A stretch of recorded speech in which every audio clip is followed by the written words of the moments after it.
Ang tugatog ng buhay. Kabanata 2017.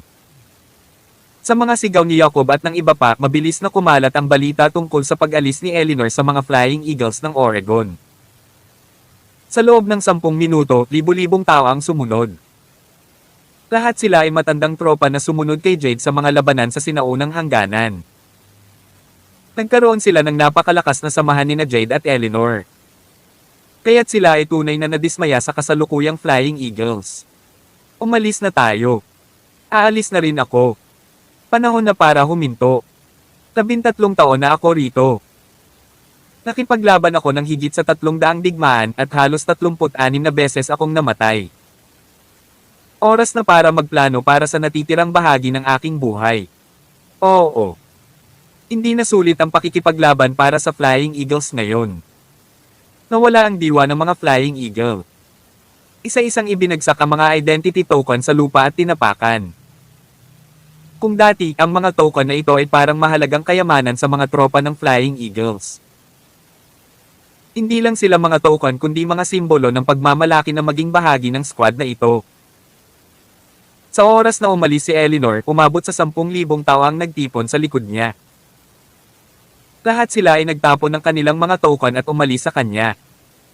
Si Richard Asterisk. Hindi nagtagal, narinig na ng mga nakatataas ng Flying Eagle ang balita.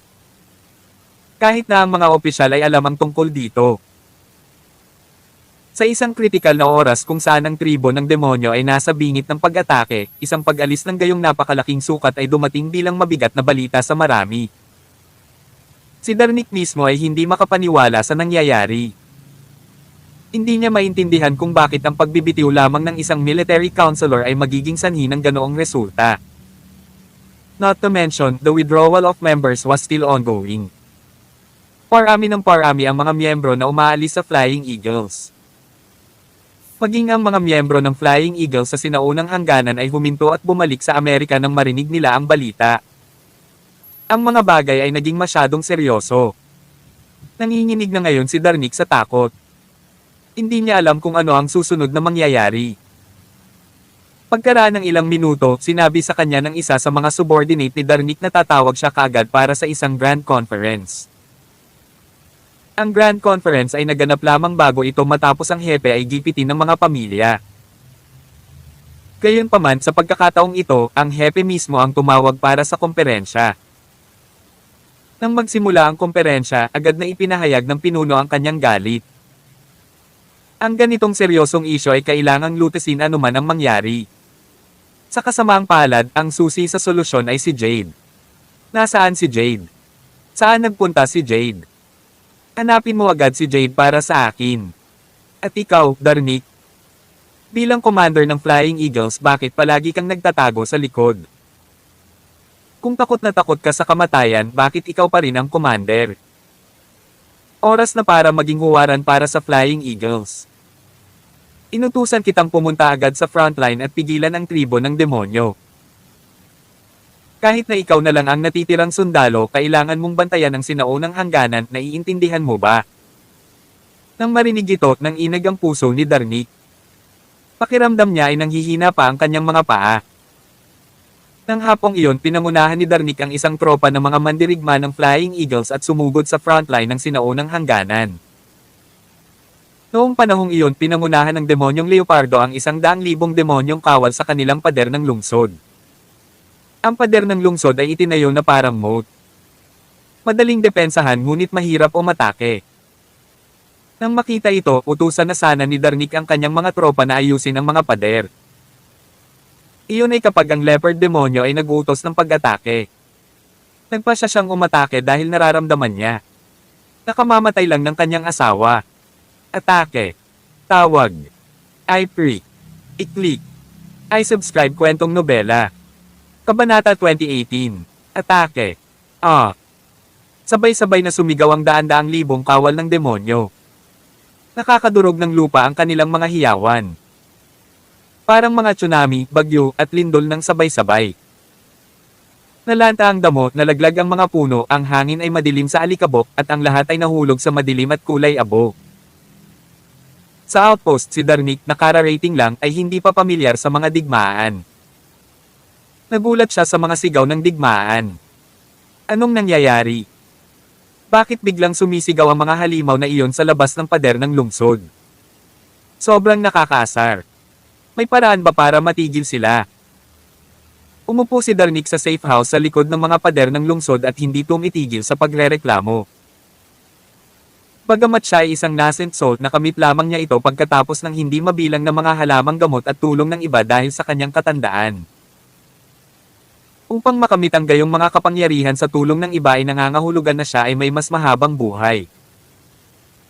Gayunpaman, nangangahulugan din ito na ang kanyang aktwal na mga kakayahan sa pakikipaglaban ay sobrang mahina. Ito ay dahil ang nascent soul ay hindi niya aktwal na antas. Ang kanyang sariling mga kapangyarihan ay hindi sapat na malakas. Bagamat mukhang nasa core formation pa rin si Alex, madali niyang matalo si Darnik sa isang kamay lamang. Ang ginintoang core ni Alex ay nakamit na ang antas na hindi maaarap ng karaniwang kaluluwa. Ang kanyang ginintoang core ay may mataas na intensity at napakalakas. Maraming mahiwagang kapangyarihan ang nasa loob nito at hindi ito madaling talunin. Habang lumalakas ang kanyang kapangyarihan, lumalakas din ang kanyang ginintoang core. Halos imposibleng maabot niya ngayon ang nascent soul. Tinahak niya ang landas na hindi pa nasusubukan ng sinuman. Pagbalik sa Darnik katatapos lang niyang magreklamo, isang tunog na sapat na malakas na yuminig sa mga bundok ay nagmula sa labas. Boom! Tarat-tarat! Ang mga tropang demonyo ang umaatake sa tarangkahan ng lungsod. Ang buong pader ng lungsod ay nanginginig sa galit. Sa ibabaw ng pader ng lungsod, hindi mabilang na mga sundalo ng Flying Eagle ang may hawak na mga sandata sa malayo.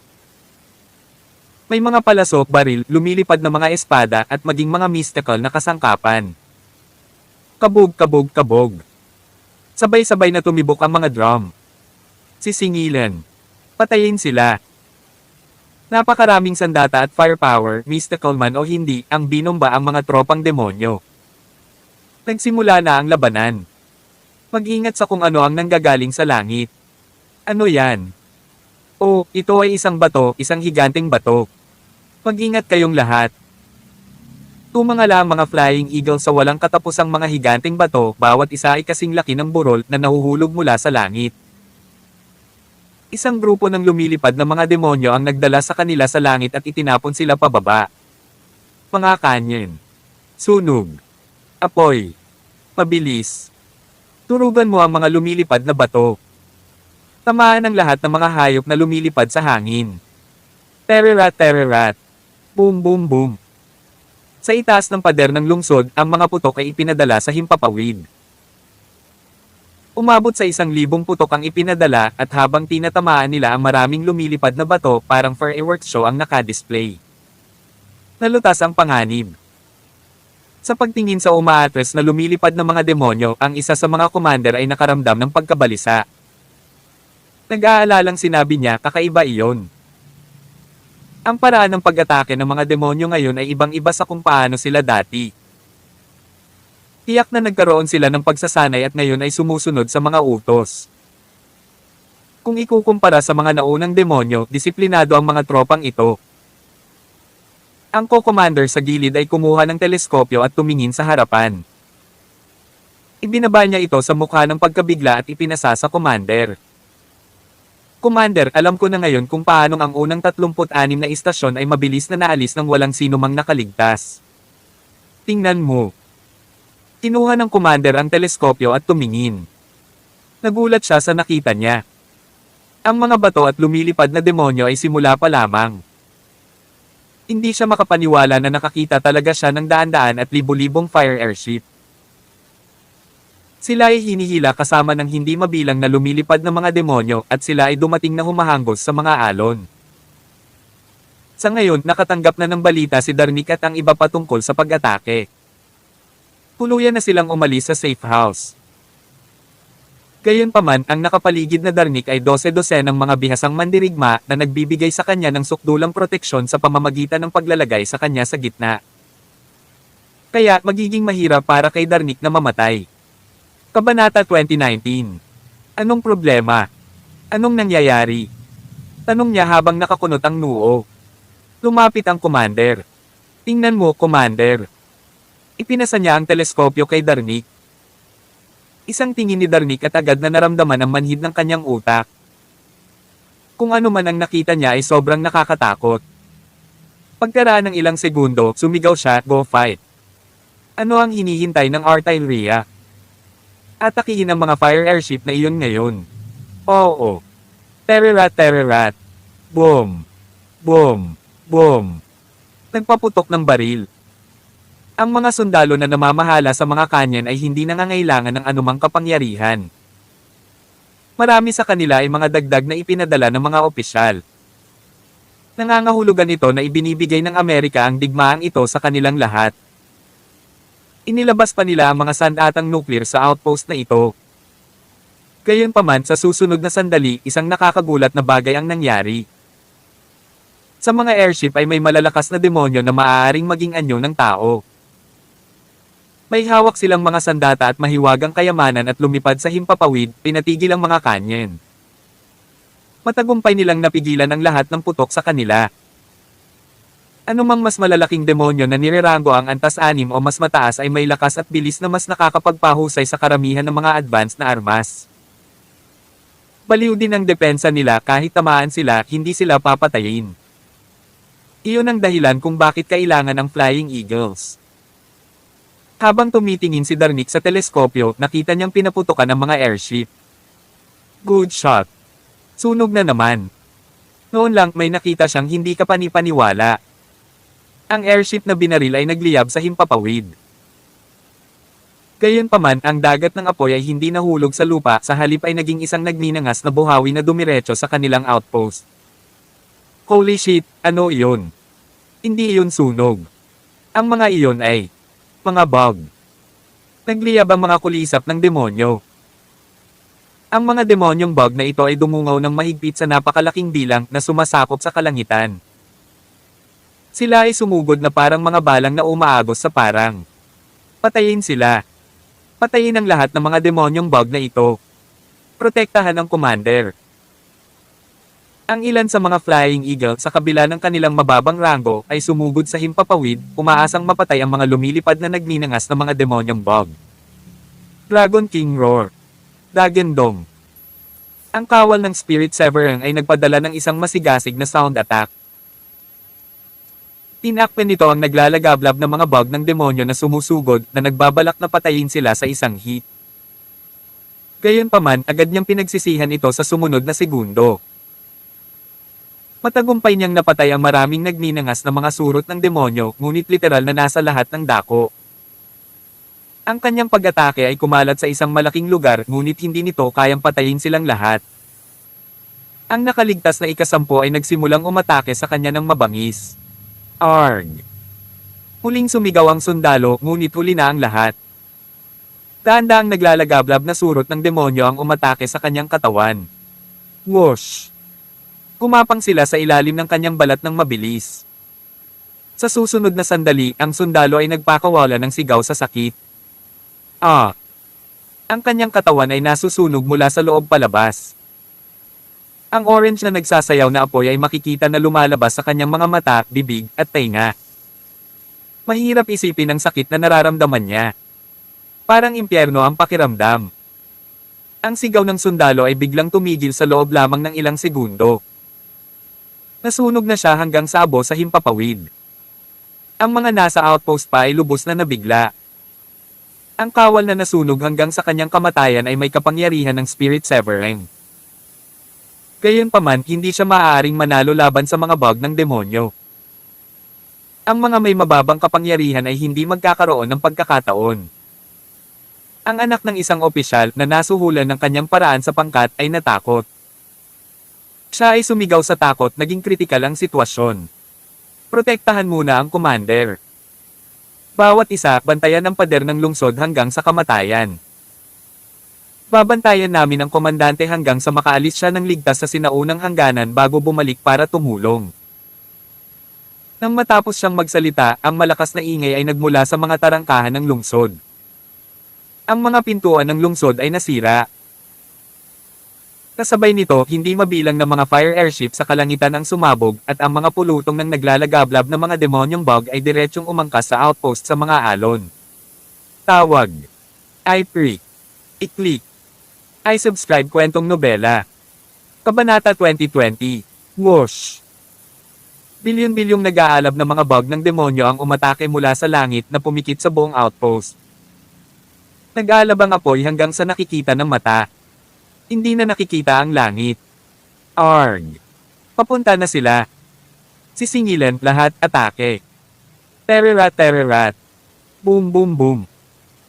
Napuno ng apoy ang kalangitan at ang chi ay sumabog sa lahat ng dako.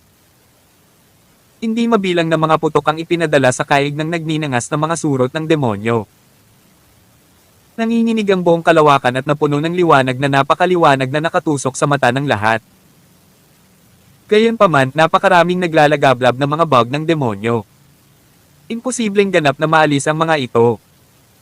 Ang mga surot ay dumagsa mismo sa karamihan ng mga tao sa outpost. Sa pagtingin sa mga tarangkahan ng lungsod, hindi mabilang na mga demonyo ang sumugod na sumisigaw sa tuktok ng kanilang mga baga. Ang kanilang mga sigaw ay yuminig sa paligid at ang masasamang chi ay napuno ng hangin. Hindi mabilang na pag-atake ang itinuro sa mga tao. Agad na sumunod ang malalakas na iyak. Kung tatanungin kung ano ang hitsura ng impyerno, ito ay kung ano ang nangyayari ngayon. Hindi mabilang na mga sundalo ang inatake ng nagninangas na mga surot ng demonyo. Maging ang mga eksperto sa Spirit Severing ay nag-alab sa isang segundo. Masyadong nakakatakot. Nagawa pa nilang masira ang proteksyon ng chi pagkatapos ay sa pamamagitan ng balat bago tuluyang masunog ang iyong mga organo. Sa mga pader ng lungsod, sumisigaw ang squadron ng nasusunog na mga sundalo. Sa mga tarangkahan ng lungsod, ang mga hukbo ng demonyo na sumugod pa lamang ay may mas mapangwasak na kapangyarihan. Ang mga mandirigma ng Flying Eagles ay walang kapantay sa bilis ng kanilang walang tigil na pag-atake. Mayroong ilang mga manlalaban ng Spirit Severing sa panig ni Darnik na medyo sanay. Nang makita ang sitwasyon, sumugod sila para tumulong. Ang mga manlalaban ng Spirit Severing ay medyo malakas pa rin. Lalo na ngayon na mayroon silang paghahanda at ilang mahahalagang mahiwagang kayamanan, maaari silang tumulong na ibalik ang sitwasyong ito. Hangga't magkasama silang lumaban, nagkaroon sila ng pagkakataong mabuhay. Sa kabila nito, nang marinig ni Darnik ang nasusunog na sigaw ng mga sundalo sa sakit at makita ang mga tropa ng demonyo na nananaig sa mga pintuan ng lungsod, nanginginig siya sa takot. Hindi man lang siya makatayo ng tuwid pati na rin patayin ang kalaban. Inawakan niya ang dalawang Spirit Severing fighters at kinakabahang sumigaw, bawal kang umalis. Protektahan mo ako. Ako ang commander ng Flying Eagles. Ang iyong pangunahing layunin ngayon ay upang matiyak ang aking kaligtasan. Ngayon, bantayan at protektahan ako hanggang sa umalis ako sa sinaunang hangganan. Ano? Ang iilang manlalaban ng Spirit Severing ay natigilan. Sa sandaling iyon, ang demonyong Leopardo na nawalan ng kanyang asawa ay sumugod sa pader ng lungsod sa matinding galit na nagpatuloy sa pagpatay. Kahit na ang kanyang kalaban ay mga manlalaban ng Spirit Severing, maaari pa rin niyang patayin ang mga ito ng madali. Isang mandirigma ang kaagad na nagsabi, ito ay hindi ligtas dito. Hindi na tayo makakatagal. Ang commander ay ang kinabukasan ng Flying Eagle. Kailangan niyang protektahan. Akayin natin agad ang commander pabalik sa gininto ang panahon. Ihanda mo na ang iba. Sa lalong madaling panahon, isa pang manlalaban ang kumbinsido. Aalis na ang commander. Bakit dapat nating isakripisyo ang ating sarili? Kaya naman, hinawakan ng iilang manlalaban ng Spirit Severing si Darnik at umatras mula sa outpost. Nagmamadali silang dumaan sa butas sa sinaunang hangganan at umalis sa war zone. Pamatay. Ang outpost ay isa na ngayong nagliliyab na karagatan ng apoy. Makalipas ang kalahating oras, natalo ang Flying Eagles. Ang mga tao ay nawala at nagdusa ng hindi mabilang na mga casualty. Iilan lamang ang nakatakas sa outpost at bumalik sa Amerika. Bilang resulta, ang outpost ay nasakop ng tribo ng demonyo. Ang butas sa sinaunang hangganan ay sa kanila na rin ngayon. Nalungkot ang demonyong leopard sa pagkawala ng kanyang asawa kaya uhaw siya sa dugo. Hindi niya intensyon na itigil ang digmaan dito. Pagkatapos ng 10 minutong pahinga, mabilis siyang lumabas sa sinaunang hangganan patungo sa dagat ng Oregon. Patayin sila. Gusto kong yumanig ang lupaing ito sa ilalim ng aking mga paa. Gusto kong tapakan ang mga flying eagle sa lupa. Si Richit Asterisk. Tinakpan ng tribo ng demonyo ang mga lupain, nagmamadaling lumabas mula sa sinaunang hangganan at buong pagmamalaki na humakbang sa mga kaparangan. Wala silang dapat ikatakot, hindi tulad ng mga flying eagle mula sa Amerika na kailangang lihim na itago ang kanilang pagpasok sa sinaunang hangganan sa bawat oras, takot na matuklasan ng ibang mga bansa. Ang tribo ng demonyo ay agad na nagdulot ng kalituhan sa kanilang pagdating. Ilang barkong naglalayag sa palibot ng Japan ay nakatagpo ng mga tropang demonyo sa kanilang paglalakbay. Kabanata 2021. Nagulat silang lahat. Sus! Ano yang bagay na yan? Saan ito nanggaling? Ito. Nanaginip pa ba ako? Maya-maya, napansin nilang may hindi tama. Isang hukbo ng mga kawal ng tribo ng demonyo ang lumipad patungo sa kanila. Ang tribo ng demonyo ay tumawid sa dagat na parang naglalakad sa parke. Mayroon pa ring hindi mabilang na siksikan, lumilipad na mga demonyong hayop sa kalangitan. Karamihan sa kanila ay malaki ang sukat. Ang isa sa mga ito ay isang gintong bato na maaaring ibuka ang mga pakpak nito na humigit kumulang 500 metro ang lapad na natatakpan ng kalangitan ng isang malawak na madilim na kalawakan. Oh my God! Mabilis! Atake! Atake! Kumiling ng backup! Kumiling ng backup! Boom! Tarat-tarat! Ang hukbo ng tribo ng demonyo ay marahas na bumangga sa mga barko at nagpadala ng isang barko na lumilipad. Nagpaikot-ikot ito sa ere na parang laruan lang. Sa wakas, isang gintong bato ang humawak at kinaladkad ito sa taas na 1,000 metro bago ito marahas na binasag. Boom! Tarat-tarat! Nagkaroon ng malakas na kalabog. Ang barko ay nagkapira-piraso nang bumagsak ito sa dagat na lumikha ng isang malaking alon. Nang makita ng mga tao sa dalawa pang barko ang eksenang iyon, nasa bibig nila ang puso nila. Namutla ang kanilang mga mukha at hindi man lang sila makatayo. Ang mga ganitong eksena na makikita lang sa mga kakaibang sci-fi movies ay nangyari sa harapan nila ngayon. Boss, ano ang dapat nating gawin ngayon? Papalapit na sila sa atin. Paano ko malalaman kung ano ang gagawin? Tumalon ka sa dagat. Gayunpaman, walang silbi ang pagtalon sa dagat ngayon. Hindi nila ito gagawin.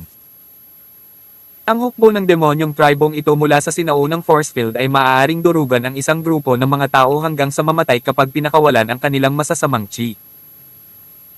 Halos sa isang kisap mata, ang dalawang natirang barko ay nagkapira-piraso rin na walang nakaligtas. Gayunpaman, ang footage na kinuha mula sa barko ay nakarating sa mga kamay ng mga opisyal sa Japan. Nagulat ang mga opisyal. Noong una nilang makita ang footage, inisip ng mga opisyal ng Hapon na nanonood sila ng ilang uri ng mga espesyal na epekto ng pelikula.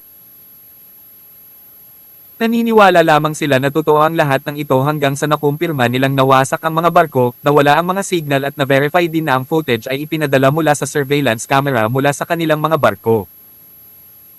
Samantala, pinatunayan din ng footage na nakuha ng satellite ang puntong ito. Natahimik ang buong kwarto. Sa susunod na sandali, ang House of Councilors ng Japan ay gumawa ng desisyon na alertuhan ang mundo sa pamamagitan ng pagpapalabas ng footage ng pagbabantay at humingi ng internasyonal na kooperasyon sa laban. Ito ay hindi isang bagay ng isang bansa ngunit isang sakuna sa sangkatauhan. Nang lumabas ang balita, nagulat ang buong mundo. Si Richit Asterisk. Samantala, hindi pa rin alam ni Alex at ng iba ang tungkol sa earth-shattering event na nangyayari sa labas. Sinunod nila ang utos ni Eunice at nagtungo sa kalaliman ng lihim na kaharian. Sa piling ng Vajra Demonic Ape, ang mga ordinaryong demonyong hayop ay hindi nang ahas na lumapit at tumakas ng malayo matapos maamoy ang pabango nito. Kaya, napakapayapa ng paglalakbay. Bukod pa riyan dahil sa katotohanan na ang anak ni Alex na isinilang ni Daya ay talagang maliit at walang sino man sa kanila ni Alex, Daya, Jade at Phoebe ang may karanasan sa pag-aalaga ng mga sanggol, kaya binuksan ni Alex ang teleportation passage ng Kala Temple at pinadala si Daya na may kakapanganak lang at ang kanyang anak na babae dito. Sa pagkakataong ito para lang itong meteorite na nahulog sa isang tahimik na lawa. Maraming tao ang hindi makapaniwala lalo na sina Dorothy at Claire.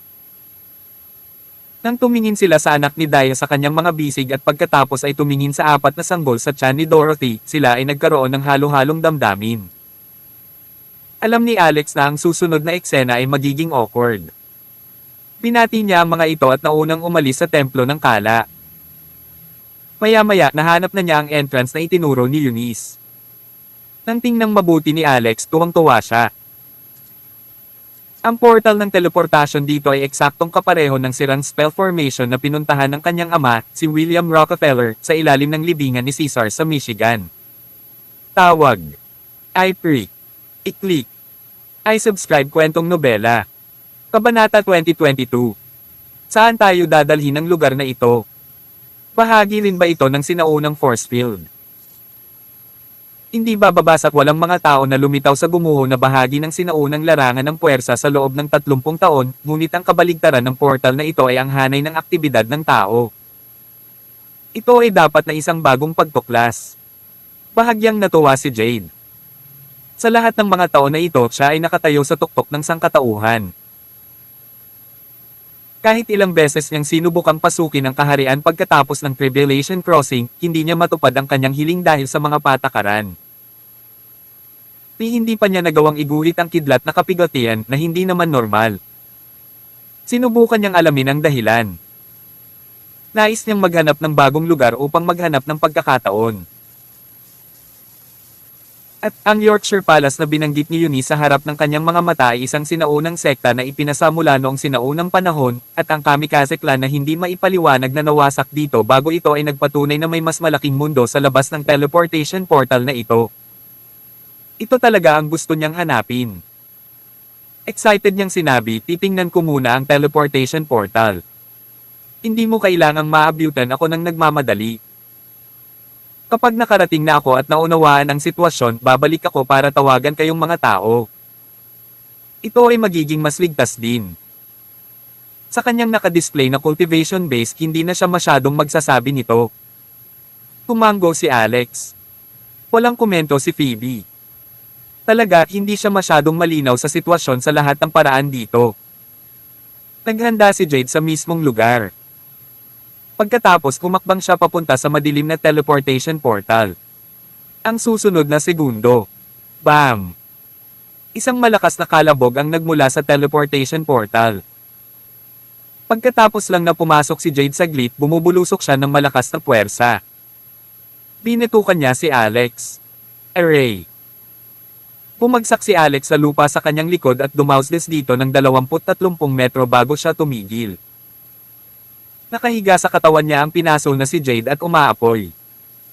Itim ang buong mukha niya, parang gumapang lang palabas ng chimney. Napatingin si Alex sa kanya nang may pagtataka. Master, anong nangyari? Ibinuka ni Jade ang kanyang bibig at bumuga ng itim na usok. Pagkatapos nagsimula siyang umubo ng marahas at sinabing sira ang teleportation portal na ito. Mayroong napakalakas na enerhiya na nananatili sa portal at halos hindi ko na ito maibalik. Pagkasabi niyon ay bumangon siya sa katawan ni Alex. Ang kanyang damit ay punit-punit at pinaso. Sa banayad na pag-iling, maraming itim na uling na tulad ng mga bagay ang nahulog sa kanya na naglantad sa kanyang perpektong 18 taong gulang na magandang katawan. Ang kahangahangang figure ay iniwan si Alex na bahagyang nakatulala. Sinaman siya ng tingin ni Jade. Patuloy ka bang tumitig sa akin? Oh. Agad na umiwas ng tingin si Alex at nagtungo upang tingnan ang portal ng teleportasyon. Bago ito, hindi niya ito masyadong pinapansin. Now that he checked it, napansin niyang medyo faulty ang teleportation portal. Ang mga serye ng mga sinaunang rune, mga pattern ng paglilinang at mga pattern ng pagbuo ay tila hindi na ipasa mula noong sinaunang panahon, mas katulad ng mga ito ay inukit dito kamakailan. Gayunpaman, ang mga pattern ng pagbuo na ito ay may mga itim na marka ng paso. Kaya naman kung hindi niya ito tiningnang mabuti, hindi niya ito mapapansin. Lumapit si Phoebe para sumulyap din. Sinabi niya, Rockefeller brat, maliwanag na ang mga pattern na ito ay inukit dito kamakailan. Tingnan ang mga pinagputulan ng damo at ang lupa dito. Bagong pasok sila. Siguradong hindi hihigit sa 1 linggo. Kabanata 2023. Saglit na pag-iisip ay tinawag agad ni Alex si Eunice.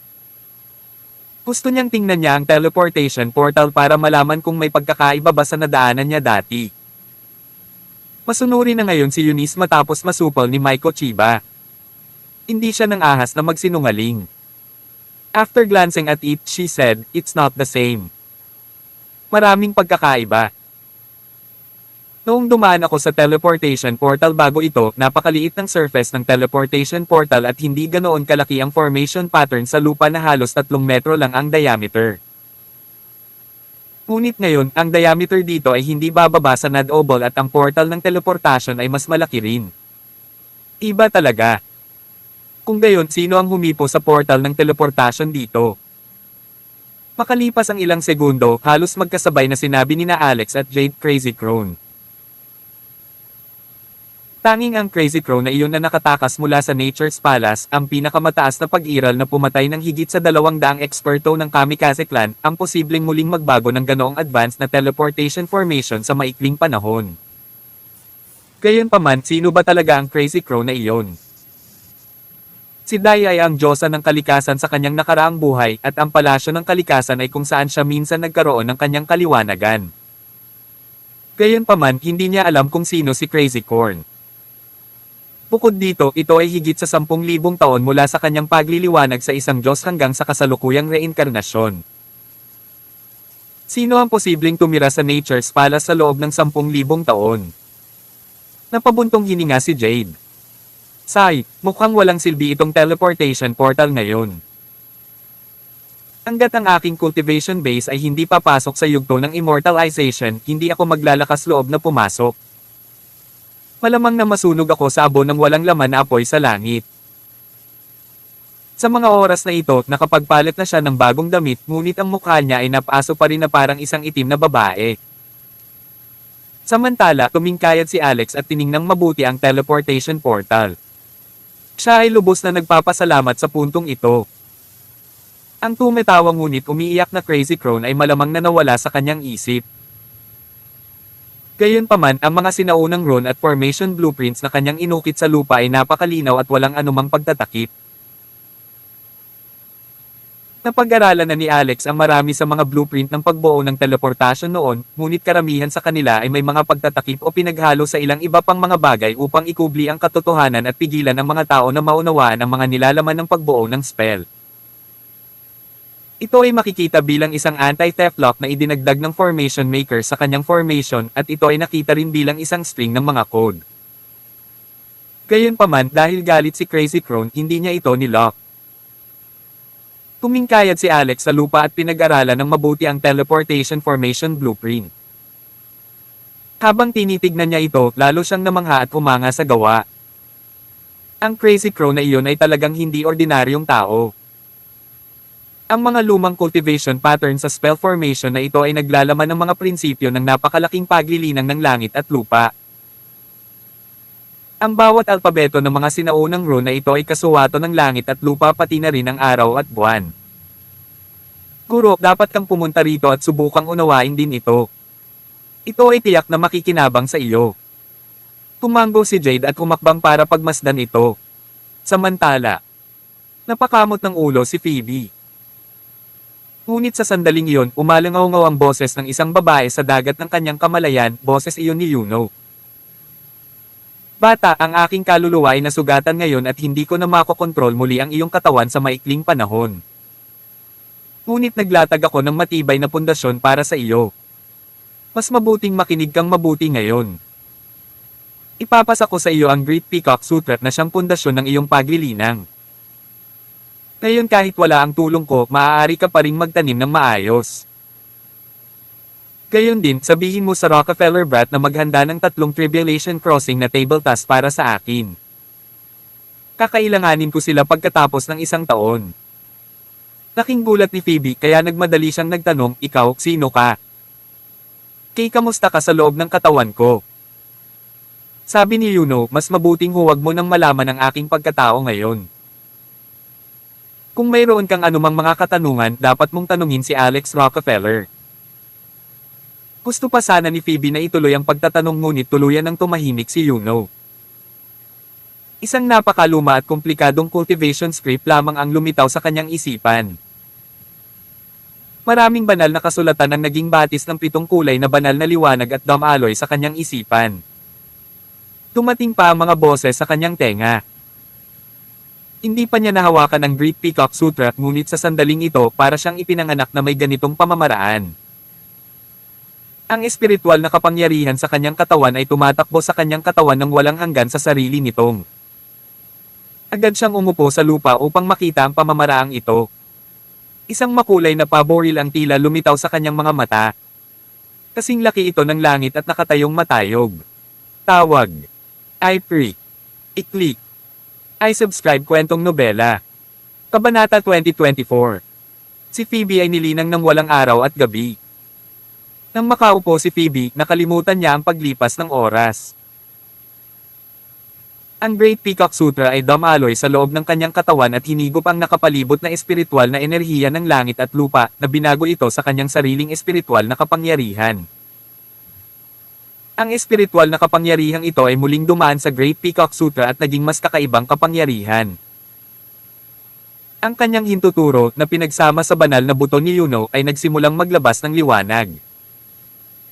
Pagkatapos ang gulugod ng kanyang katawan ay tila may kakayahang makipagkomunikasyon sa daliring iyon. Ang mga meridian sa gulugod ay naging mainit na nag-aapoy na para bang ito ay dumaranas ng kakaibang pagbabago. Sa kabilang panig, si Jade ay nahulog din sa isang uri ng meditative state habang tinitingnan ang mga rune at cultivation pattern sa spell formation. Samantala, patuloy na hinuhusgahan ni Alex ang pagbuo ng blueprint ng spell formation sa kanyang isipan. Isinama niya ang mga spell formation na alam niya sa nauna sa kanya. Kaya lang, lumipas ang 1 buwan. Si Richit Asterisk. Samantala, ang Amerika ay nasa matinding problema. Ang tribo ng demonyo ay ganap na sumakop sa Flying Eagle Academy 1 buwan na ang nakalipas. Kalahati ng akademya ay natapakan sa mga guho at hindi mabilang na mga estudyante ang nasawi sa kalamidad na iyon. Ito ay talagang isang plunge sa kailaliman ng paghihirap. Kahit na ang pinakamalapit na lungsod sa sinaunang larangan ng puwersa, ang Oregon ay naging isang teritoryo ng tribo ng demonyo. Mula noong araw na iyon, ang orihinal na maingay at buhay na lungsod ay napunta sa katapusan ng mga panahon. Maraming tao ang namatay at maraming tao ang umalis sa lungsod. Inilunsad din ng mga opisyal ng Amerika ang kanilang pamatay na sandata. Ang bombang nuclear. Sa kasamaang palad, ang epekto ay hindi partikular na mahusay. Ang tribo ng demonyo ay napakasensitibo sa panganib. Lalo na ang mga elite na dakilang demonyo, nakakaramdam sila ng panganib kahit ilang kilometro ang layo. Bukod dito, ang tribo ng demonyo ay may napakalakas na survivability at napakataas na depensa. Kahit na sila ay nasa saklaw ng nuclear explosion, karamihan sa kanila ay hindi mamamatay. Sa kalaunan, ang 7 bombang nuclear na inilunsad sa Oregon ay nagdulot lamang ng maliliit na casualty ng 200 o 300 miyembro ng tribo ng demonyo. Gayunpaman, ang pinsala sa lungsod ay hindi mahuhulaan. Sa susunod na ilang dekada, ang kalahati ng Oregon ay maaaring hindi natirahan. Ang mga opisyal ng Amerikano ay labis na nahirapan ngunit wala silang magagawa. Sa oras na ito, sa wakas ay may nakaalala sa dating commander ng Flying Eagles na si Jade Benmore. Kung buhay pa si Jade o kung siya pa ang commander ng Flying Eagles, mangyayari ba ang lahat ng nakakatakot na bagay na ito? Karamihan sa mga tao ay may posibilidad na maniwala na hindi ito mangyayari. Kung narito si Jade, hindi bababa sa hindi siya matutulad kay Darnikyang na unang tumakas sa larangan ng digmaan at hindi man lang papayag na pumasok ang mga dalubhasa ng Flying Eagles na nagpoprotekta sa kanya sa larangan ng digmaan, kung kaya't ibinaba ng tribo ng demonyo ang output ng sinaunang force field ng walang kahirap-hirap at kung paano kontrolado ang sinaunang force field. Nasa kanila na kung ilang tropa ang gusto nilang ipadala sa Wasteland of America. Samantala, ang sitwasyon ng mundo ay mabilis na nagbabago. Ang saloobin ng karamihan sa mga bansa sa mundo patungo sa Amerika ay maghintay at obserbahan ang mga pagbabago nito. Naturally, ang ilan sa mga kanlurang bansa ay tahimik na pumunta upang makipag-usap sa mataas na pamamahala ng mga opisyal ng Amerika. Gayunpaman, ang mga terminong inaalok nilang lahat ay mga daylight robbery lamang at karamihan sa kanila ay sinamantala lang ang sitwasyon. Mahal na hiling nila na ang Amerika ay mahati at magwasak. Halimbawa, sa sandaling ito pinangunahan ng Republika ng May ang mga kinatawan ng tatlong iba pang mga bansa sa Amerika. Sa pagpupulong talagang iminungkahi nila ang isang kondisyon para sa Amerika na ibigay ang lupain nito. Isang blonde, berdeng mata na babae mula sa Republic of May na nagngangalang Catherine ay kasalukuyang nasa edad 40 at nakasuot ng isang pares ng gintong rim na salamin. Siya ay may masamang tingin habang sinasabi tulad ng alam nating lahat, ang puwang ng sinaunang puwersang ito ay nasa pasukan ng Amerika. Sinakop ng hukbo ng demonyo ang iyong Flying Eagle Academy at ngayon ay pinipigilan pa rin nila ang kanilang mga tropa. Natatakot ako na plano nilang magpakilos ng mas maraming puwersa sa labanan. Kapag natapos na nila ang kanilang mga paghahanda, ang iyong Amerika ay ganap na matatapos para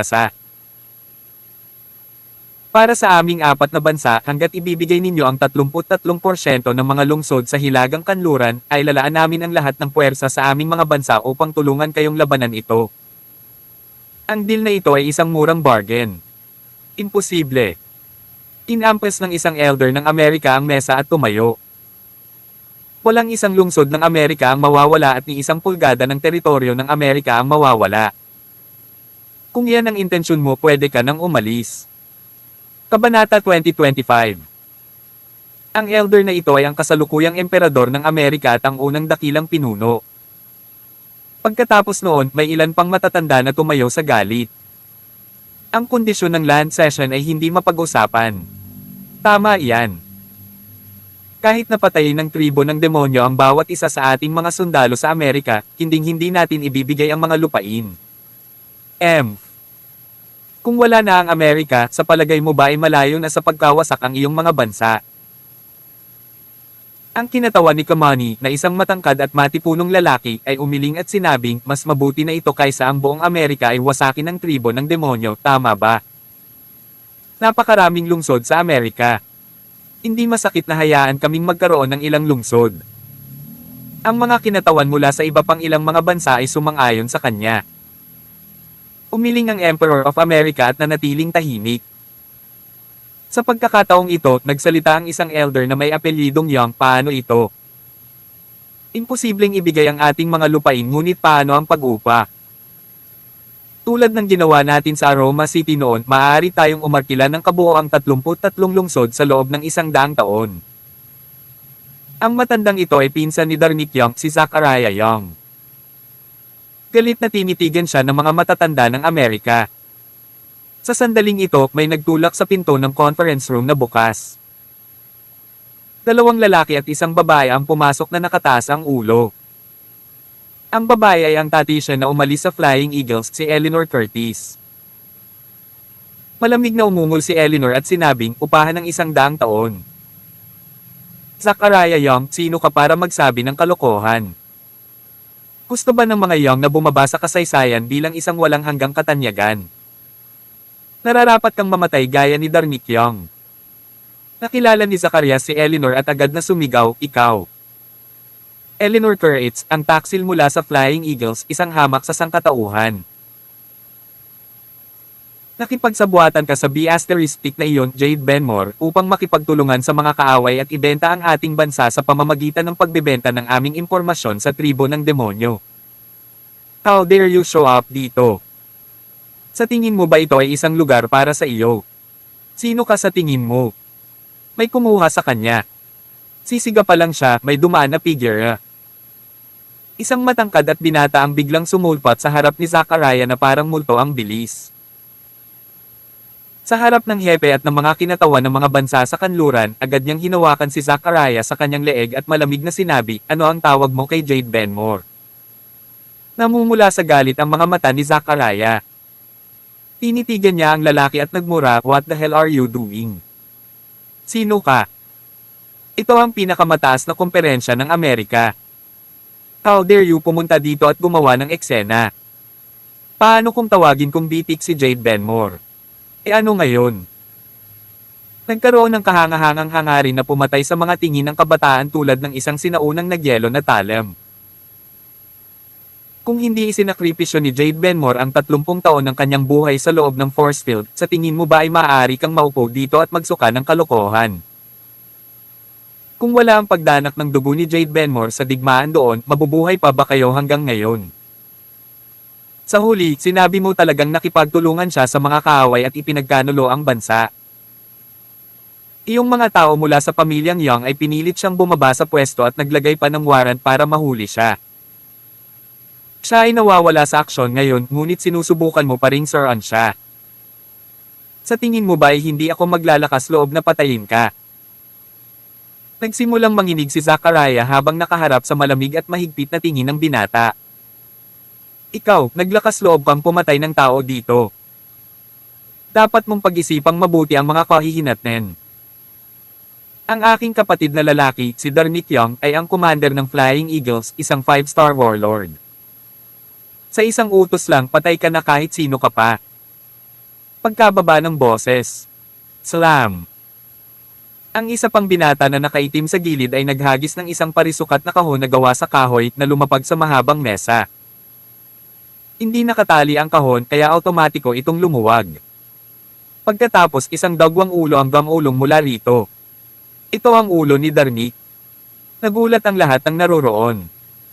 Pulalas pa ng kinatawan ng Republika ng May. Sinabi ng binata na nakaitim, paumanhin, ngunit ang iyong kapatid ay patay na at hindi siya maaaring mag-utos ng sinuman para sa iyo. Napatulala si Zachariah. Hindi siya makapaniwala sa sarili niyang mga mata. Ang mga taong nauna sa kanya ay may katapangan na patayin ang commander ng Flying Eagles. Ano pa ang hindi nila magagawa? Ang dayap na ito, ngumiti ang emperador ng Amerika. Principals, kayong dalawa huwag kayong magagalit. Si Darnick Young ay tumakas bago magsimula ang digmaan kaya hayaan ang mga patay na mamatay. Ngunit si Zachariah Young ay direktang inapo ng Millennial Young family. Ito ay napakahalaga. Nang marinig ito ni Zachariah ay agad siyang sumigaw muli. Tama iyan. Direct descendant ako ng Youngs at iba ako kay Darnick Young. Kung maglakas loob kang patayin ako, hindi ka na makakatapak ulit sa Amerika. Talaga. Habang nanlalamig ang tingin ng binata, marahang pinisil nito ang kanyang mga daliri. Tawag. I pre. I-click. I subscribe kwentong nobela. Kabanata 2026. Basag. Isang mahinang tunog ang umalangaw-ngaw. Tinurog lang ng binata ang leeg ni Zachariah sa harap ng karamihan. Si Zacarias ay hindi namatay sa lugar. Nanlaki ang mga mata niya habang puno ng hindi makapaniwala ang mukha. Siya ang nangungunang figure ng mga direktang inapo ng pamilyang Young, ngunit siya ay papatayin sa ganoong okasyon sa harap mismo ng emperador. Hindi siya makapaniwala. Bagkus ayaw niyang harapin ito, gayunpaman papalapit na ang pakiramdam ng mamatay. Nagsimulang magdilim ang kanyang paningin at nagsimula siyang mawala ng malay. Hindi nagtagal, ang kanyang kamalayan ay sinipsip sa kawalan ng kadiliman na hindi na niya maibabalik. Namatay siya. Ang mga tao sa silid ay nagtinginan sa isa't isa ng may pagkadismaya dahil sila ay may pakiramdam ng hindi katotohanan, lalo na ang ilang mga kinatawan ng mga kanlurang bansa.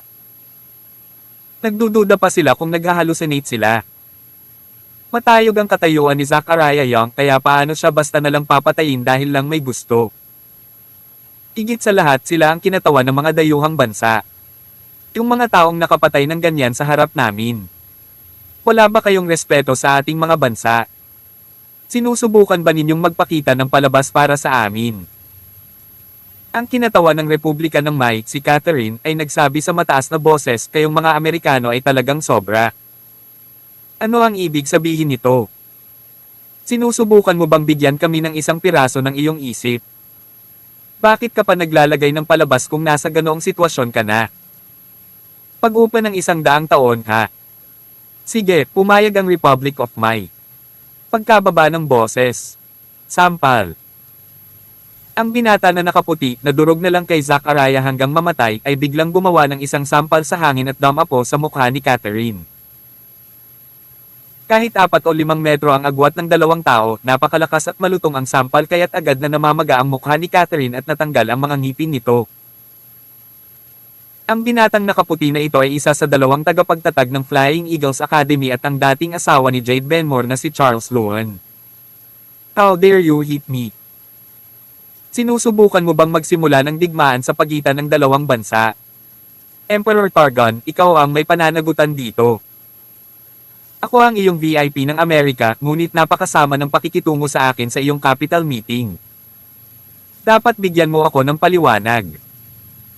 Kung hindi, ang Republika ng Mai ay maglulunsad ng isang krusada laban sa Amerika.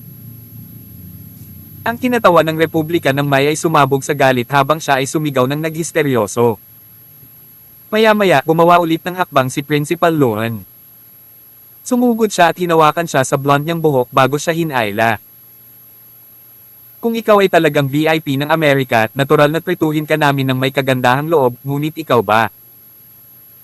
Hindi kayo mga hamak at pumunta pa kayo sa Amerika para humingi ng land cession. Sinong nagbigay sa'yo ng lakas ng loob? Sa dami ng sinabi niya, mas galit siya. Bahagya pa siyang naglapat ng puwersa sa kanyang braso. Sa susunod na segundo, kinaladkad niya ang blonde na buhok ni Catherine mula sa kanyang ulo na inihayag ang isang kalbo na patch sa dagwang anit. Napasigaw siya sa mataas na boses habang nanginginig ang katawan sa sakit. Ang ilang iba pang mga kinatawan na kasama niya ay nanood ng eksena sa pagkabigla at hindi manatiling kalmado. Kakampi ang iilan nilang mga bansa kaya natural na hindi sila maaaring tumayo lamang doon at manood. Isang puting lalaki ang tumalon at sumigaw, "Sino ka? Bakit ang lakas ng loob mong maging mayabang? Gusto mo ba talagang magsimula ng digmaan sa amin?" Sabi ni Charles, "Isang digmaan. Hindi kayo karapat-dapat."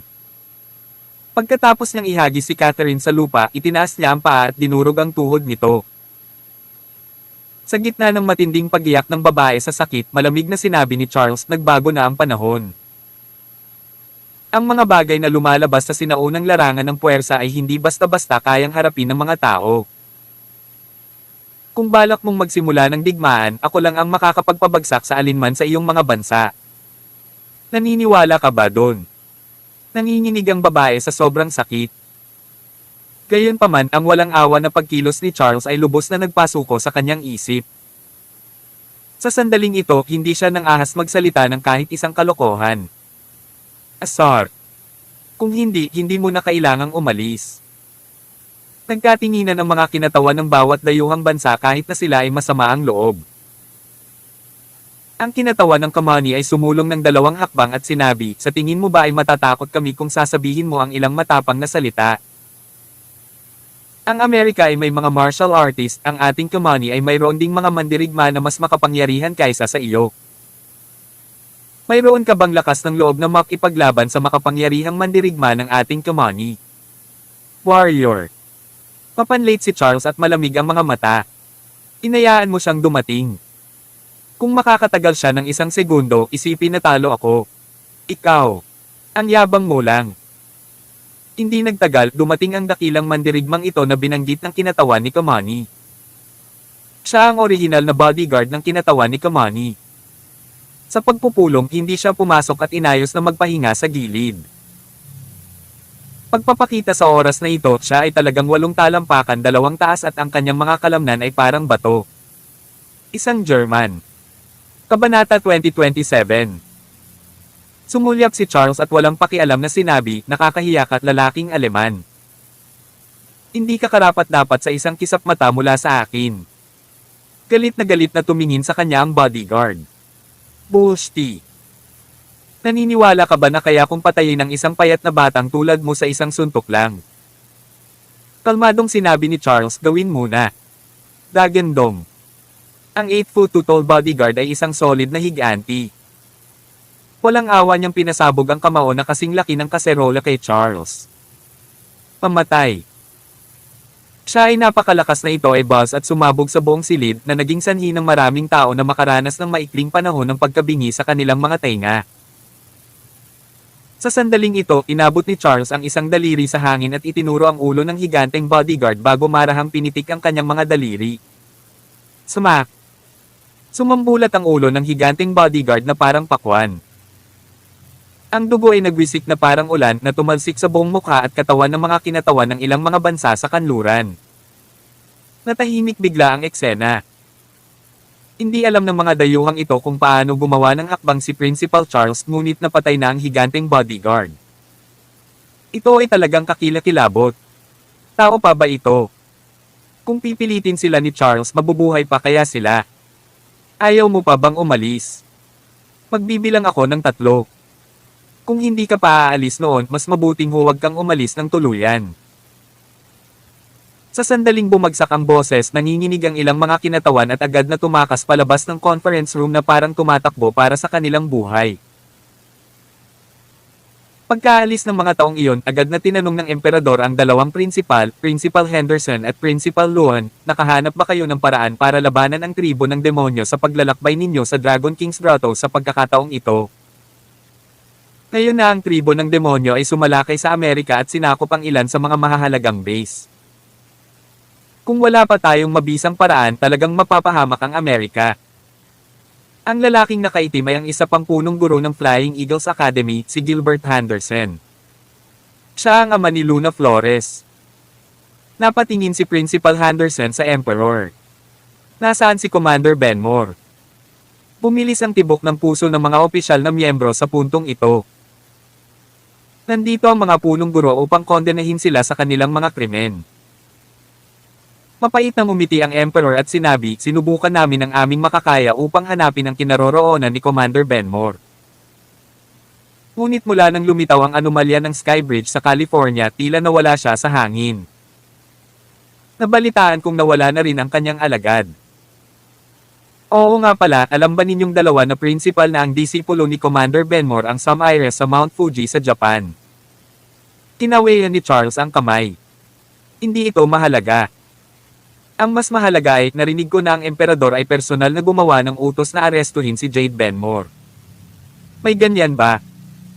Tiningnan ng emperador ang ilang ministrong nasa ilalim niya at nanatiling tahimik. Sa pagkakataong ito, sinabi ng isang elder, Principal Luan, alam kong galit na galit ka ngayon, ngunit wala ring magawa ang emperor sa bagay na ito.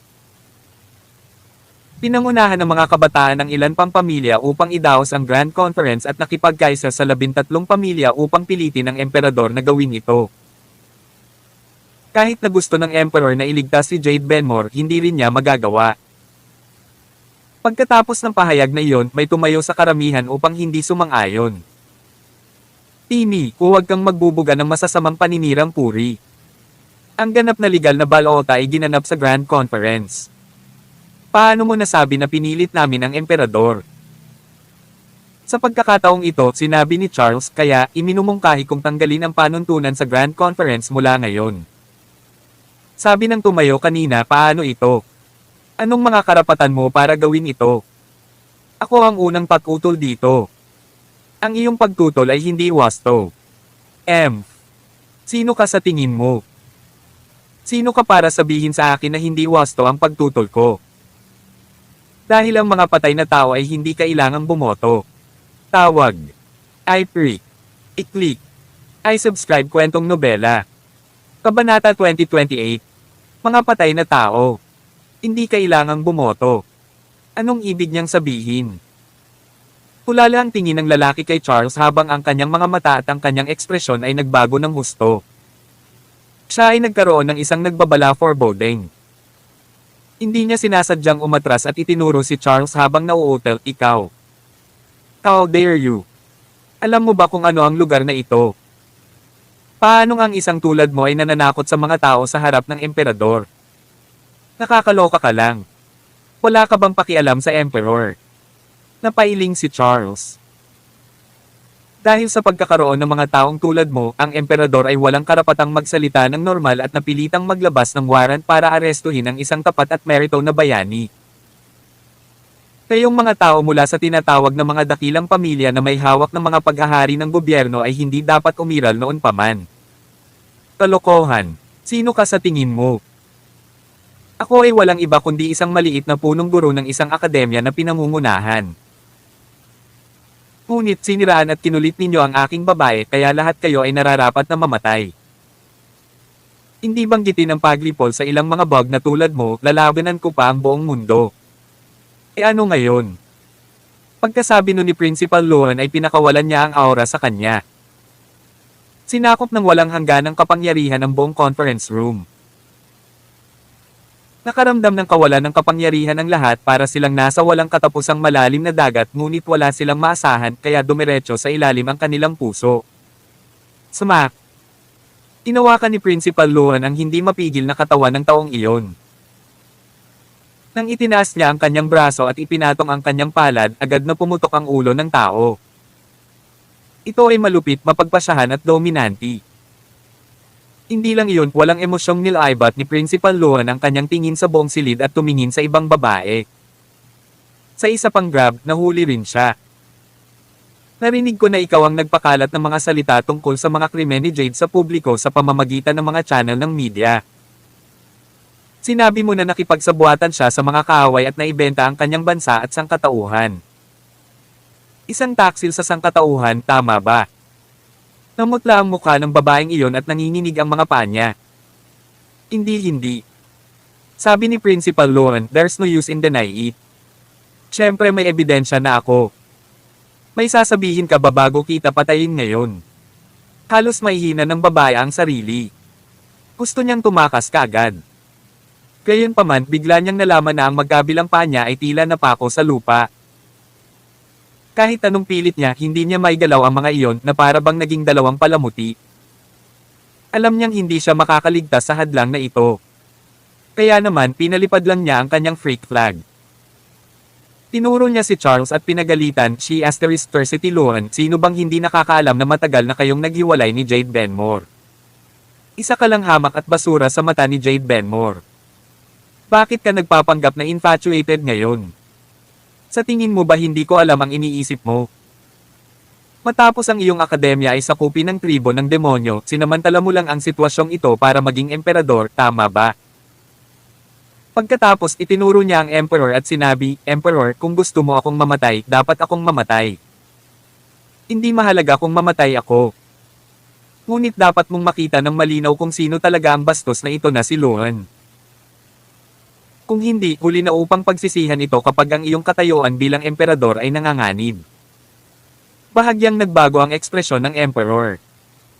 She asterisk City Luan ang palayaw ni Charles. Sa pagkakataong ito, malamig siyang umungol. Ang lawak na ng status mo. Ano ang halaga ng trono para sa atin na naghahanap ng landas ng Diyos? Pabayaan na lang ang emperor ng Amerika kahit na ito ang trono ng emperador ng mundo, ano? Maaaring sabihin ko sa iyo ang totoo. Sa katunayan, ang mundong kinaroroonan natin ngayon ay napakaliit at sa sinaunang termino, ito ay tinatawag na wasteland. Alam mo ba ang ibig sabihin ng wasteland? Nangangahulugan nito na ito ay isang lugar na inabandona ng mga sinaunang tao, isang lugar na kulang lamang sa 10,000 ng gitnang mundo. Mayroong isang mas malaking mundo sa kabilang panig ng sinaunang larangan ng puwersa. Ano? Natigilan ang mga tao sa narinig. Kabanata 2029. Masyadong nakakatakot at nakakatakot ang balita. Masasabing hindi ito kapani-paniwala. Principal Luan, totoo ba ang sinabi mo? Gulat na tanong ng matandang emperador habang nakatingin kay Charles ng malalim na tingin. Hindi ko na kailangang magsinungaling. Sa pagkakataong ito, nagsalita si Principal Henderson sa tabi niya, Emperor, totoo ito. Nakakita kami ng ilang mga pahiwatig nang pumasok kami sa Dragon King's Grotto sa pagkakataong ito. Ang mundong ito na kinalalagyan natin ngayon ay isang maliit na lugar lamang ng buong dakilang mundo, ngunit ito rin ang pinakaligtas na lugar sa dakilang mundo. Sa katunayan, ang pagkakaroon ng sinaunang force field ay isang security tie na nagpoprotekta sa ating mundo mula sa apoy ng digmaan. Sa kasamaang palad, ngayon ay nasira ang sinaunang force field. Ito ay magiging isang unti-unting proseso tulad ng isang kabibi. Lalo lang itong masisira pagkatapos nitong masira. Ilang oras na lang bago kumalat ang digmaan sa panig na iyon, kaya kailangan nating gumawa ng mga plano ng maaga. Nakakabigla ang balita. Ang mga kahihinatnan ay mahuhulaan at napakalaki pa. Oof! Sinampal ni Charles ang babae hanggang sa mamatay. Pagkatapos pinatay niya ang isa pang tatlong dumalo sa pulong ng sunod-sunod. Iyon ang mga taong umusig kay Jade. Matapos gawin ang lahat ng ito, mahinahon niyang sinabi, kung hindi mali ang hula ko, dapat ay pumasok si Jade Benmore sa kabilang panig ng sinaunang force field. Emperor, kaming mga Flying Eagle ay nagpoprotekta sa Amerika sa loob ng 30 taon, ngunit hindi kami nagtapos ng maayos. Si Jade Benmore ay sinapian pa ng lahat ng uri ng demonyo. Ang aking kapatid at ako ay naging mga kontrabida na lumalaban para sa trono ng emperador sa mata ng maraming tao. Haha! Ang lungkot naman. Dapat din nating isipin ang ating sarili. Tutulungan kitang linisin ang ilang pamilyang may masamang hangarin at mag-iwan ng sapat na malakas na pangkat na hindi matatakot sa mga kanluranin. Pagkatapos noon, balak naming dalawa na pumasok sa sinaunang force field para hanapin si Jade Benmore. Emperor, mag-ingat ka. Hanggang dito ay naihatid na ni Charles ang balak niyang sabihin. Sandaling nag-iisip si Gilbert sa tabi niya. Sa wakas, nag-iwan siya ng Jade Pendant ng proteksyon para sa Emperor. Kumunat ang noo ng emperador at nais na panatilihin ang mga ito. Ngunit sa kaibuturan niya, alam niyang makapangyarihan talaga ang tribo ng demonyo. Kahit nanatili ang dalawang principal dito, baka pareho pa rin ang resulta. Kung gayon, nais ko sa inyong dalawa ang lahat at magiging maayos ang lahat sa sinaunang force field. Kung mahanap ninyong dalawa si Commander Benmore, mangyaring humingi ng tawad sa kanya sa ngalan ko. Isa pa, mayroon din akong kahilingan. Kung kayong dalawa ay makakahanap ng pagkakataon na makapagbibigay ng tulong sa Amerika doon, mangyaring gawin ang inyong makakaya upang matulungan kami. Sa oras na ito, sinabi ni Eleanor, kung alam mo na ito ay mangyayari, bakit mo ginawa iyon sa unang lugar? Ikaw ang Emperor, ngunit nakatayo ka lang doon at pinanood si Jade na pinipilit sa sinaunang force field at palaging sinisira ang mga napakalaki para mabaigo ang mga pamilya. Kung ito man ang iyong kakayahan bilang Emperor o interesado ka lang na iligtas ang iyong leeg, marami itong kinalaman sa iyo. Okay, iyon lang. Maliban sa paghahanap kay Jade Benmore sa sinaunang force field sa pagkakataong ito, maghahanap din kami ng backup. Backup? May backup ba dyan? Sabi ng isang matanda. Ang teritoryo doon ay malawak at hindi maisip. Sinasabi ng alingaungaw na mayroong maraming mga sinaunang sekta, ngunit hindi kami nang ahas na garantiya ang mga detalye. Subukan mo lang kumapit. Sabi ni Gilbert. Ang kanyang tono ay medyo kalmado at hindi masyadong pagalit. Hindi naman kasi niya babae si Jade. Matapos marinig iyon ng lahat, muli silang umasa. Pagkatapos papalabas na ng conference room sina Principal Luan, Principal Henderson at Eleanor. Sa sandaling ito, may biglang sumugod at sumigaw, Emperor, si Commander Benmore ay bumalik na may dalang malalakas na reinforcements. Agad naman siyang hinawakan ni Charles. Si Commander Benmore lang ba ang sinabi mo? Sinong Commander Benmore? Kabanata 2030. Jade Benmore. Si Jade Benmore ay lumitaw. Masakit ang braso ng lalaking hinawakan ni Charles. Pagkatapos nang makita niya ang lupa ay puno ng mga bangkay, siya ay nanginginig at natakot ng walang kabuluhan dahil hindi niya alam kung ano ang nangyari dito. Agad na nagtanong muli si Charles saan. Sinabi ng tao, sa palagay ko ay nagmamadali sila patungo sa Flying Eagles Academy. Sabi ni Gilbert, sabi mo may dala siyang reinforcements. Saan nanggaling ang reinforcements? Tuwang-tuwa, sinabi ng Emperor, maaaring ito ay ang mga reinforcement mula sa sinaunang force field. Nagningning ang mga mata ng lahat. Ito ay maaaring posible. Hindi ba sila nag-iisip lang na si Jade ay pumasok sa sinaunang force field? Sinabi pa ng 20 guro na ang teritoryo doon ay malawak at maraming sinaunang sekta ang umiral.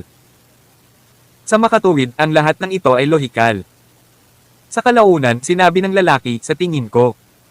2 demonyong halimaw iyon. Isang unggoy at isang pusa. Nawalan ng pagsasalita ang lahat.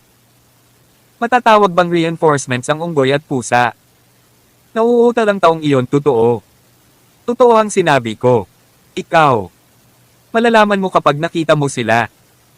Paano nagagawang manatiling tahimik si Charles? Noong nasa Dragon King's Grotto siya, ang naiisip niya lang ay itong hiwalay na asawa niya. Para sa kapakanan niya, handa siyang gawin ang lahat. Kaya naman sa sandaling lumabas siya upang marinig ang lahat ng uri ng mga negatibong balita tungkol kay Jade, siya ay labis na nagalit na nais niyang mapatay ang mga ministro ng Amerika. Swoosh! Hindi man lang nagpaalam si Charles at agad na tumakbo palabas ng conference room patungo sa Flying Eagles Academy. Ikalawang kapatid.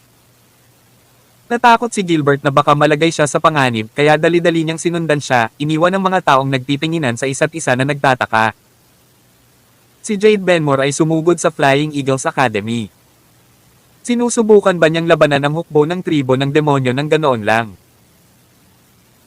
Gaano man katatag ang kanyang cultivation base, hindi niya matatalo ang napakaraming miyembro ng tribo ng demonyo. Natatakot ako na siya ay naguhukay ng sarili niyang libingan. Sumigaw ang emperador, tama na. Itigil ang paggawa ng mga haka-haka dito. Mabilis na hilingin sa isang tao na ilabas ang surveillance footage ng Flying Eagles Academy doon. Kailangan pa rin natin si Commander Benmore sa mga kritikal na sandali. Ano pa ba ang kaya ninyong gawin maliban sa pag-aaway maghapon? Kung ako ay aasa sa inyo, ang Amerika ay matatapos din sa lalong madaling panahon. Si Richard Asterisk. Sa kabilang banda, mahigit 1 buwan nang nasa loob ng Secret Realm sina Alex, Jade at ang iba pa. Marami silang natamo, lalo na sa teleportation formation blueprint na iniwan ng Crazy Crone. Hindi lamang lubos na naintindihan ni Alex ang trick ng teleportation spell formation na iyon, ngunit naunawaan din ni Jade ang sarili niyang landas dahil sa ilang cultivation pattern na naglalaman ng napakalaking cultivation ng langit at lupa at rune. Ang iilan sa kanila ay umalis sa lihim na kaharian, hindi pa rin lubos na nasisiyahan. Sa hindi inaasahang pagkakataon, nakatagpo sila ng malaking problema. Ang mga Flying Eagle ay bumagsak. Ang tribo ng demonyo ay tumawid sa linya at sumalakay sa Amerika. Ito ay napakalaking bagay. Naisip agad ni Alex si Holly na hindi pa rin nakakapagtapos sa Flying Eagle Academy sa ngayon. Hindi niya alam kung matagumpay na nakatakas sa akademya ang munting brat. Nang maiisip niya ang eksena kung saan kalunos-lunos na pinatay siya ng tribo ng demonyo sa murang edad, sobra siyang napagod. Gayunpaman, hindi maabot ang telepono ni Holly. Kabanata 2031. Hindi man lang niya ito mahanap kaya walang tigil siyang sumugod sa Flying Eagles Academy. Sa sandaling ito, ang gobernador ng tribo ng demonyong iyon, ang isang matandang demonyong leopard na kilala bilang Aesop ay sa wakas ay lumipat pagkatapos na sakupin ng Flying Eagles Academy sa loob ng 1 buwan. Ang wasteland ay nagkaroon ng kaluwalhatian noong sinaunang panahon. Maaaring may ilang natirang kayamanan ng mga tao na ginamit ng mga sinaunang supremo sa nakaraan dito. Maging ang ating mga kataas-taasang demonyo ay narito rin noon. Kamakailan lamang nakatanggap ako ng balita na ang isang sinaunang demonyong hari ng ating tribo ng demonyo ay nakipag-away sa isang kataas-taasang tao. Lumaban sila hanggang sa wasteland, ngunit pareho silang nawala sa huli. Ang 2 supremo na iyon ay malamang na namatay sa wasteland. Matapos sabihin niyo ni Aesop, isang malakas na miyembro ng demonyo na may mukha na puno ng mahabang buhok sa tabi niya ay bumulalas, Governor Aesop, maaring ang hari ng demonyo na sinasabi mo ay ang Peacock Heavenly King na namuno sa mundo ng demonyo 5,000. Taong nakalipas. Tumango si Aesop. Oo.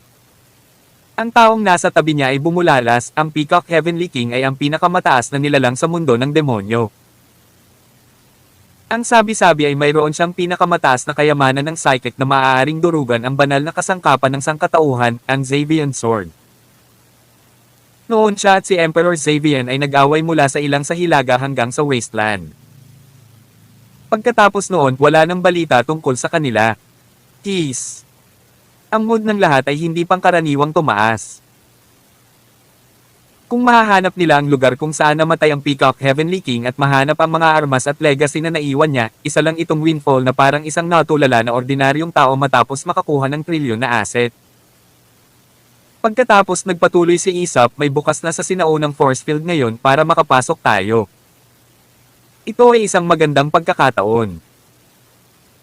Dahil sa mga patakaran, ang mga tao dito sa pangkalahatan ay hindi malakas na nagbibigay sa atin ng pagkakataon. Mayroon akong isang kayamanan mula sa tribo ng demonyo kasama ko dito. Bahagyang nauug na ito sa Peacock Heavenly King noon kaya maaari nitong makuha ang ilan sa kanyang pabango. Isang buwan na akong naghahanda. Sa wakas, nakikita ko ang ilang mga palatandaan ng isang positibong kinalabasan. May nagtanong kaagad, anong mga senyales ng isang positibong resulta? Sinabi ni Isop, ayon sa mga pandaman ng aking kayamanan, ang pabango ng Peacock Heavenly King ay nasa kanluran, ngunit ang eksaktong lokasyon ay hindi pa rin nakumpirma.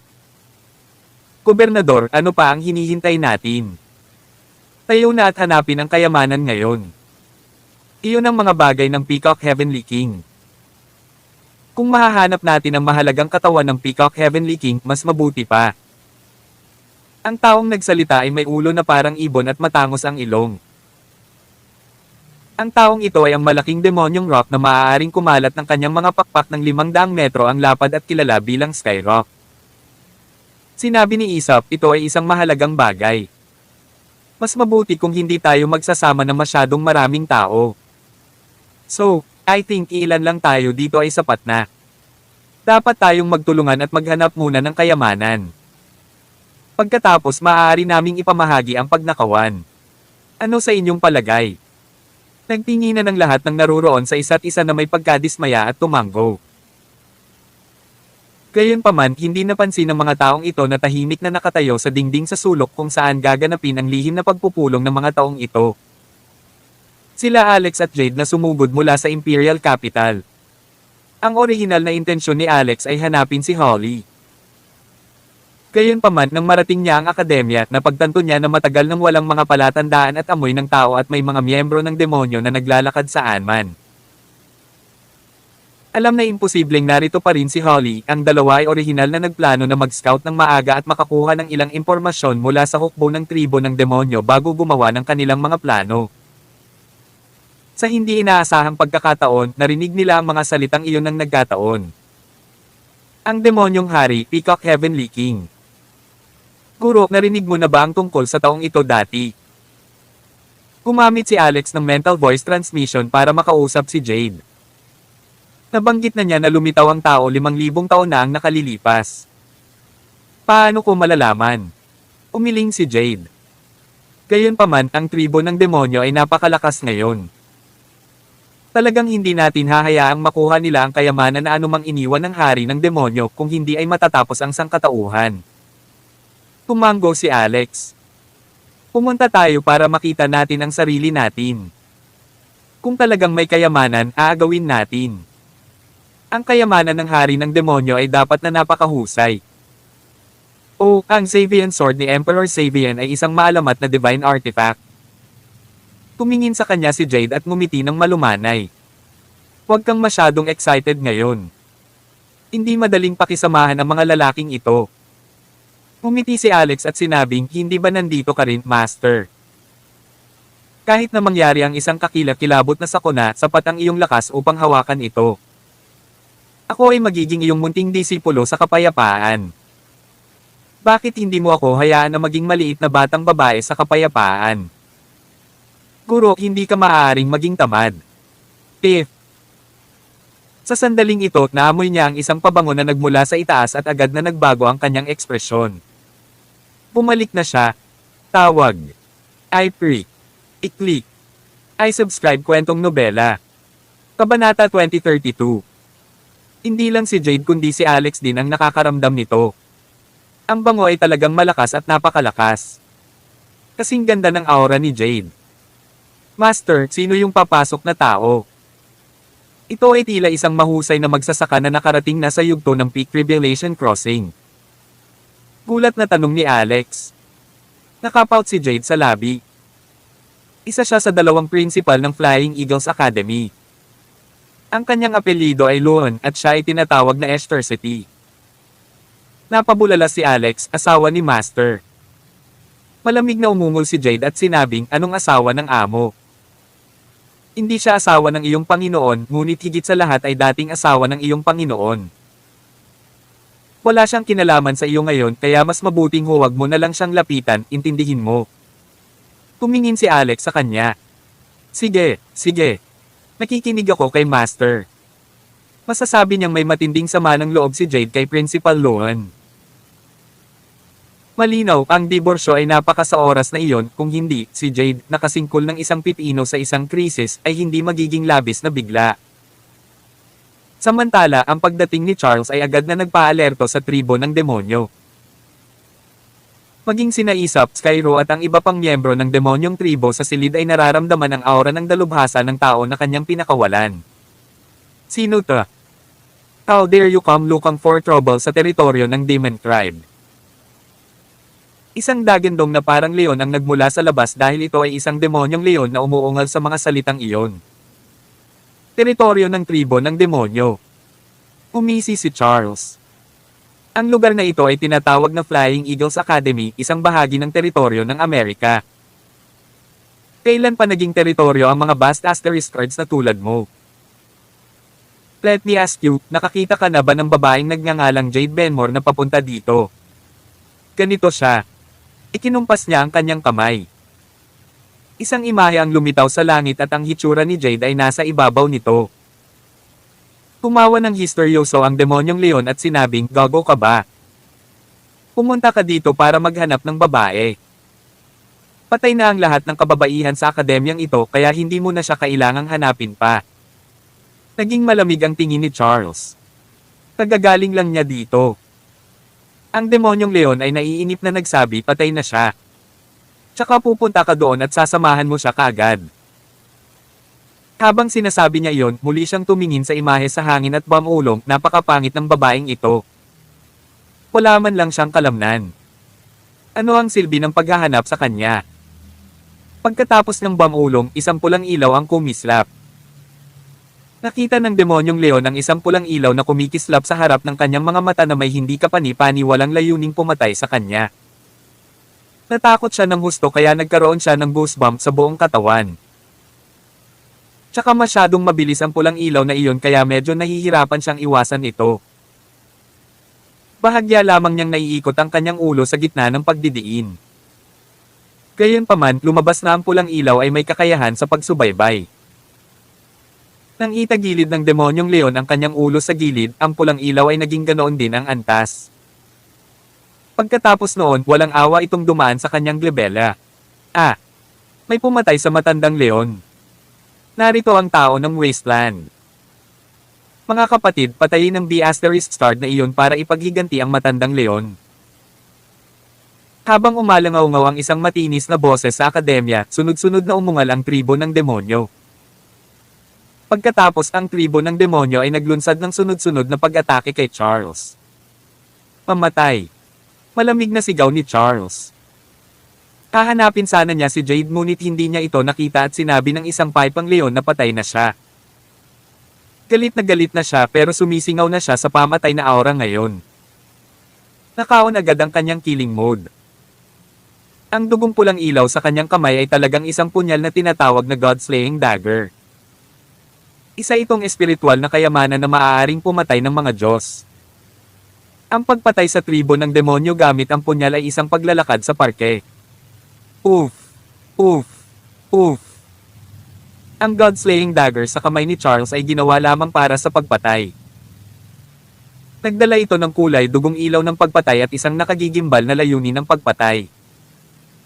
Pumagos ito sa sunod-sunod na demonyo nang hindi bumabagal. Ang ganitong proseso ay paulit-ulit na walang katapusan. Sa sandaling lumipad ang lumilipad na punyal, hindi ito babalik hanggang sa mamatay ang lahat ng mga kaaway nito. Sa isang kisap mata, daan-daang miyembro ng tribo ng demonyo ang namatay sa ilalim ng God-slaying dagger. Gayunpaman, mayroong isang malaking bilang ng hukbo ng tribo ng demonyo dito. Ang pagpatay ng ilang daan sa kanila ay walang kabuluhan. Bukod dito, ang mga miyembro ng demonyong tribo ay hindi mga panakot na madaling mapatay. Sa pagharap sa ganoong sitwasyon, hindi mabilang na mga miyembro ng demonyong tribo ang nagalit at inatake si Charles. Iyon ang saklaw ng firepower mula sa libu-libong miyembro ng tribo ng demonyo. Kabanata 2033. Kahit na aminin ni Charles na mayroon siyang walang katulad na martial arts, hindi siya naglakas loob na labanan ang mga ito ng pilit sa sandaling ito. Matapos mabilis na alisin ang kanyang God-slaying dagger, umatras siya sa gilid para iwasan ito. Gayunpaman, nahuli siya sa matinding alon ng mga pag-atake at dinaig siya ng malakas na firepower. Pangalawang kuya, nandito na ako. Isang figure ang nagmamadaling bumaba mula sa langit. Sa isang kislap ng gintong liwanag na sumisikat, isang malaking kalasag ang hamarang sa kanyang harapan. Kung titingnang mabuti, makikita ang kalasag na may hugis ng isang shell ng pagong, ito ay isang malaking gintong bow ng pagong. Ang papasok na tao ay si Gilbert Henderson. Ang taktika, si Eleanor, ay hindi sumama dahil ang kanyang paglilinang ay hindi kasing husay ng 2 punong guro. Sa pagharap sa makapangyarihang hukbo ng tribo ng demonyo, siya ay magiging kasing pinong ng sariwang bulaklak. Magiging pabigat lang siya sa 2 principal kahit na siya ay dumating. Pagkatapos nito, itinaas ni Gilbert ang Golden Turtle Shell Shield at hinironggan ang mga alon ng pag-atake. Samantala, si Charles na nagtatago sa likod ng kalasag, ay kinokontrol ang God-slaying dagger gamit ang kanyang isip at walang awa na pinatay ang tribo ng demonyo at sunod-sunod na kinuha ang buhay ng mga demonyo. Samantala, tahimik na lumabas sina Alex at Jade at nagtago sa bubong ng isang gusali para mas makitang mabuti. Maraming beses nang narinig ni Alex ang tungkol sa alamat ng 2 punong guro, sina Charles at Gilbert, ngunit hindi pa niya ito nakita noon. Sa sandaling ito, tumingin siya sa kanila mula sa malayo at napagtanto na ang parehong mga punong guro ay mukhang bata pa. Mukha silang 25 o 6 na taong gulang sa karamihan. Guro, alin ang asawa ni Master? Tanong ni Alex. Masungit na sinabi ni Jade, wala ka. Sabi ni Alex, ay, sige. Ngunit ang ilang mga tao ay lumabas. Sa tingin ko ang dating asawa ni Master ay malalagay sa malaking problema. Habang sinasabi niya iyon, ang ilang mga boss ng demonyo tulad ni Aesop, Skyro at ang iba pa ay nagmadaling lumabas. Nang makita nila si Charles na desperadong kumitil sa buhay ng maraming demonyo, ang iilang amo ay agad na umungol sa galit at nakiisa sa laban. Sa pagkakataong ito, nagsimulang maghirap sina Charles at Gilbert. Kahit na ang gintong kalasag ay hindi na makayanan ang mga pag-atake. Napilitan silang umatras mula sa matinding pag-ulan ng mga pag-atake. Nag-aalalang sinabi ni Gilbert, ikalawang kapatid, nahanap mo na ba si Jade? Napailing si Charles. Hindi. Hindi pa ba siya nakarating dito? Hindi rin ako sigurado. Kumunot ang noo ni Gilbert. Ang enerhiya ng Genbo Shield ay mabilis na nauubos. 2 minuto pa lang ang nakakapitan ko. Dapat tayong umalis sa loob ng 2 minuto. God di man it. Saan ang galing ang mga demonyong ito? Mas malakas sila kaysa sa mga nakatagpo namin dati. Mabilis na sumigaw ng kanyang pangalan ng 2 beses. Kung wala siya, wala na tayong ibang pagpipilian. Sige. Di nagtagal, sumigaw si Charles Jade. Jade Benmore. Nandito ka ba ako ito, Charles? Mangyaring sabihin ng isang bagay kung narito ka. Siguradong darating ako at ililigtas ka kahit mamatay ako. Umalangaw-ngaw ang boses niya, ngunit walang sumasagot dito. Si Jade, na nasa mataas na lugar, ay itinago ang kanyang katawan sa pamamagitan ng mahiwagang kayamanan at hindi inihayag ang kanyang kinaroroonan. She pouted at sinabing, what a domsa. Bakit hindi siya umaalis? Gusto ba niyang manatili dito at mamatay ng husto? Sinabi ni Alex, guro, sa palagay ko ay labis siyang nagmamalasakit sa iyo. Ungol ni Jade. Hindi ko ito kailangan. Sabi ni Alex, parang hindi maganda ang sitwasyon. Pinalibutan na sila ng iilang boss ng tribo ng demonyo. Imposibleng makatakas sila sa pagkakataong ito. Malamang mamamatay sila sa isang kisap mata. Matapos sabihin niyo ni Alex, napansin niya ang bakas ng takot sa mga mata ni Jade. Umiti si Alex at sinabi, "Master, gusto mo pa rin ang iyong dating asawa, tama ba?" Bush asterisk turn. Ayoko na rin siyang makita ulit. I'll beat the hell out of you kung magsisimula ka na naman ng kalokohan. Sige. Dahil galit na galit ka sa kanya, panoorin natin silang pinapatay. Mapapaginhawa ka kung patay na siya. Smack. Malakas na kinatok ni Jade ang kanyang noo. Pagkatapos noon, nagmamadali siyang lumabas. Tinakpan ni Alex ang noo gamit ang kamay at malamig na ungol. Ang mga babae ay napakadaling halimaw. Till then.